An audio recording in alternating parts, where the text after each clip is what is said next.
Antonio served other spirits since his youth.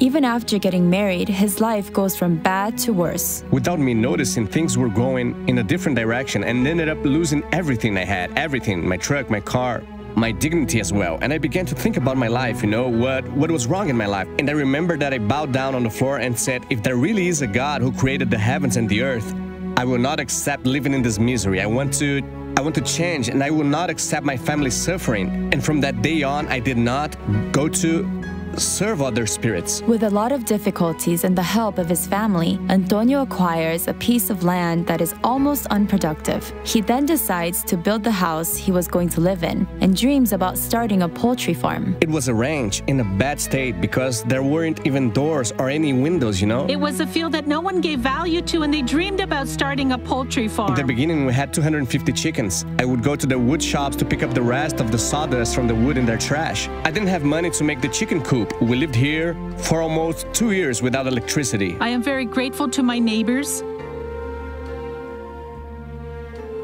because in those days, we couldn't afford anything to eat. My mother, she would come by and bring us some food. My mother-in-law, our neighbors would come by and give us some food as well. They brought milk for the children. We didn't have anything. There was nothing. My mother would heat up the water in a wood oven, and then she'd put it on a bucket that goes to the shower that we installed that didn't work. It was one of those showers made of cans, and when it was cold, it was hard to take a shower. We had very few clothes back then, and when we washed them in the sink, we put them to dry on top of the wood stove and ironed the clothes on the oven so we could dress the children. When we finally got electricity, I installed the television, and that was the first time when I got to know.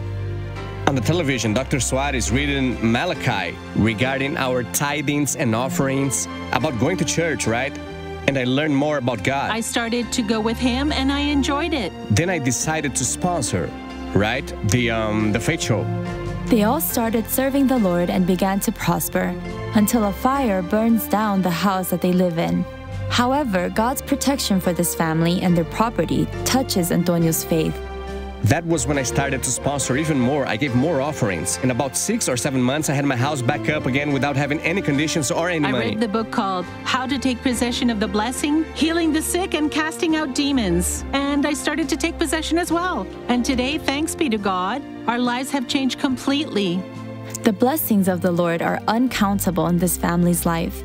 Today, when we ask him what is the size of the property that God gave them, he has to get a calculator to answer. Summing up the construction, our house and the 2 houses down there, we have 2,310 square meters of construction. We have 32,000 chickens, and I have a great production. 5 poultries, right? And another integrated one. An egg deposit, which we call egg room, with an expedition, with the storing of all our packages. 2 trucks, 1 tractor, cars, plantations, 2 tractors with tractors. It's about 1,800 dozens of eggs per day. My dream today is for my work to grow and to sponsor even more than we do, to help even more at the church. This entire story began in the sponsorship, right? Because it was from then on that my life began to change, right? And God has been blessing us in a way that sometimes I'm still surprised by everything. The only way that we can honor God is through faithfulness. If you know how to honor him, God will never abandon you. God blessed us, transformed us, healed us, delivered us. He transformed our lives. Our God is such a wonderful God and a merciful God. He wants the best for us, and he will always give us the best. This is the God I believe in, and I live for him.